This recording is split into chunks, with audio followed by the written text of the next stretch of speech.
Talent ఉండి కూడా అదృష్టం దోబూచులాడే ఒక యోధుడు.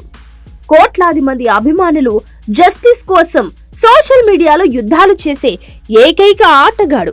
ఒక సెంచరీ కొడితే ఆకాశానికి ఎత్తేయడం, మరుసటి రోజు మ్యాచ్ లోనే డకౌట్ అయితే పాతాళానికి తొక్కేయడం, ఇదే అతని జీవితం. పడిపోవడం అంటే ఓడిపోవడం కాదు, మళ్లీ బలంగా లేవడానికి తీసుకునే విరామం మాత్రమే అని టీమిండియా ప్లేయర్ సంజు లైఫ్ ను చూస్తే అర్థమవుతోంది.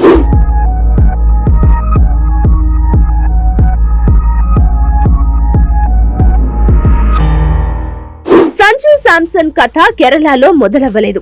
మన దేశ రాజధాని ఢిల్లీలోని ఇరుకైన వీధుల్లో మొదలైంది. సంజు తండ్రి విశ్వనాథ్ శాంసన్ ఢిల్లీ పోలీస్ కానిస్టేబుల్. ఒకప్పుడు ఫుట్బాల్ ఆటగాడైన ఆయన తన కొడుకును క్రికెటర్ గా చూడాలనుకున్నారు.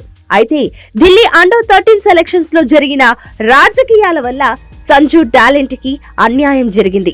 తన కొడుకు భవిష్యత్తు కోసం ఆ తండ్రి తన ప్రభుత్వ ఉద్యోగానికి వాలంటరీ రిటైర్మెంట్ ఇచ్చేసి కేరళకు రైలు ఎక్కారు. మధ్యతరగతి కుటుంబంలో ఆ నిర్ణయం ఒక పెద్ద సాహసం. కానీ ఆ త్యాగమే సంజును ఈ రోజు ఈ స్థాయిలో నిలబెట్టింది.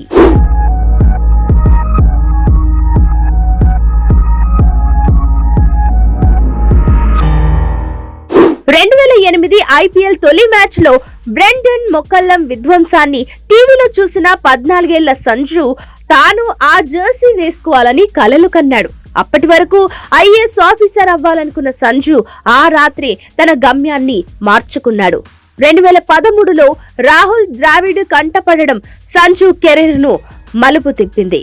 రాజస్థాన్ రాయల్స్ తరపున డెబ్యూ చేసిన సంజు తన క్లాసిక్ షాట్లతో అందరినీ ముగ్ధులను చేశాడు. ధోనిలోని పవర్, రోహిత్ శర్మలోని ఎలిగెన్స్ ఉన్న నెక్స్ట్ బిగ్ థింగ్ అని క్రికెట్ ప్రపంచం సంజుని కొనియాడింది.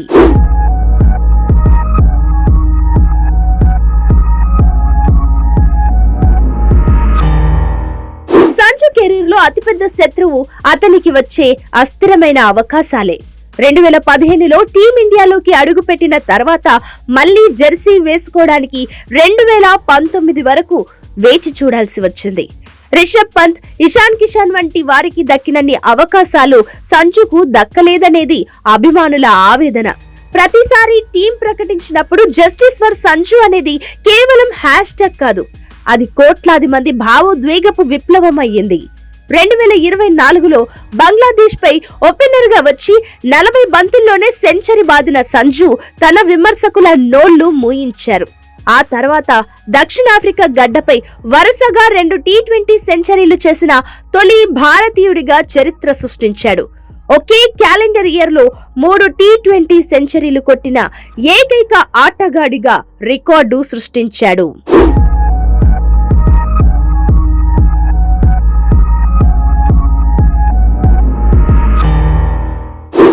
చివరి దశకు చేరుకున్న 2026 టీ20 ప్రపంచ కప్ లో సంజుకి మొదట అవకాశం రాలేదు.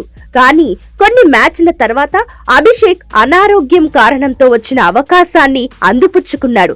వరుసగా రాణించాడు. ఏకంగా చివరి 2 మ్యాచ్ల్లో ఇండియా గెలుపులో కీలక పాత్ర పోషించాడు.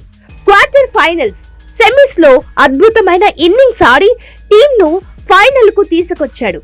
మరి ఫైనల్లో కూడా ఎలా రాణిస్తాడు? అదే ఫామ్ ను కంటిన్యూ చేస్తాడా? చూడాలి. ఏదేమైనా విమర్శకులు రాయి విసిరిన ప్రతిసారి ఆ రాళ్లతోనే తన విజయ సామ్రాజ్యాన్ని నిర్మించుకున్న మొండి ఘట్టం ఈ కేరళ సింహం.